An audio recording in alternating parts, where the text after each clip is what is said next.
Alors une petite anecdote pour illustrer justement l'importance d'intégrer ne serait-ce que des fois juste une seconde de notre vie. Et des fois, parfois, une seconde de notre vie qui n'est pas digérée, qui n'est pas intégrée, peut nous conditionner, mais énormément.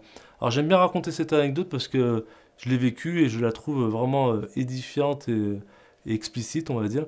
Donc j'étais en Guadeloupe et j'ai reçu une femme qui avait la soixantaine et qui avait la phobie du vide. Dès qu'elle montait un escalier ou qu'elle était sur une terrasse, elle avait les mains moites, elle avait le cœur qui commençait à s'accélérer, la sensation un peu de partir en arrière de. Et donc elle vient me voir et donc j'étais justement sur une terrasse et au départ je lui demande bah, depuis quand c'est arrivé. Elle dit oh, j'ai ça depuis tout le temps, tout ça. Donc on fait une petite technique niveau énergétique en psychothérapie pour justement retomber sur la source, quoi, le moment où c'est arrivé. Elle dit, ah, ben, je sais pas si c'est ça, j'avais 7 ans, j'étais à une terrasse, j'étais sur un petit tabouret, j'étais sur la barrière, comme ça, ma maman est passée derrière moi, elle m'a un peu bousculé et j'ai eu peur. J'ai eu peur et j'ai cru qu'elle allait me jeter par-dessus bord. Et tout de suite, elle dit, ah, mais non, mais maman, elle aurait jamais fait ça, etc. Et je dis, oui, mais la petite fille, là, de 7 ans, elle a vraiment eu peur.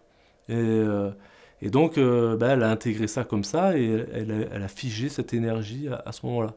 Donc, à savoir, cette dame, 60 ans, elle avait 7 ans, donc ça fait 50, à peu près une cinquantaine d'années qu'elle prenait des fois soit des anxiolytiques pour justement oser aller à des endroits qu'elle savait qu'il y a des escaliers et qu'elle ne pourrait pas, donc elle prenait des calmants, des produits, etc.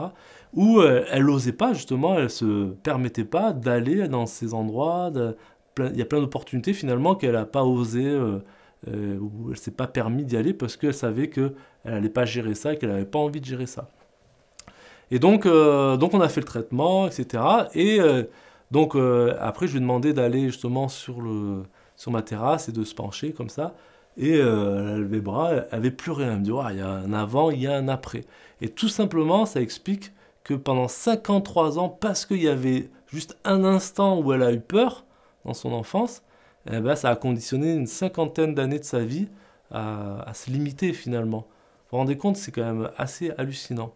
Donc voilà, c'est pour ça que je trouve ça vraiment intéressant de retourner sur des choses que finalement on dit ah, c'est pas grave, oui, bah, c'est passé, ah, bon, il n'y a rien non plus y a rien de dramatique. Hein, ça c'est un traumatisme, on pourrait dire que c'est pas dramatique, mais finalement il y a quelque chose qui s'est figé. Hein. Un traumatisme quand on se sent seul, impuissant, et qu'on a l'impression que notre vie est en danger, que ce soit subjectif ou objectif. Donc quand il y a ces trois critères, l'énergie se fige et on crée une tension profonde dans notre psyché, dans notre énergétique et même dans notre corps physique. Donc voilà, c'est vraiment important, je pense, hein, en termes de développement personnel, pour avancer dans une vie avec plus de liberté, plus d'énergie, eh ben, de se départir justement de ces stress et de ces tensions qu'on a accumulées dans notre passé.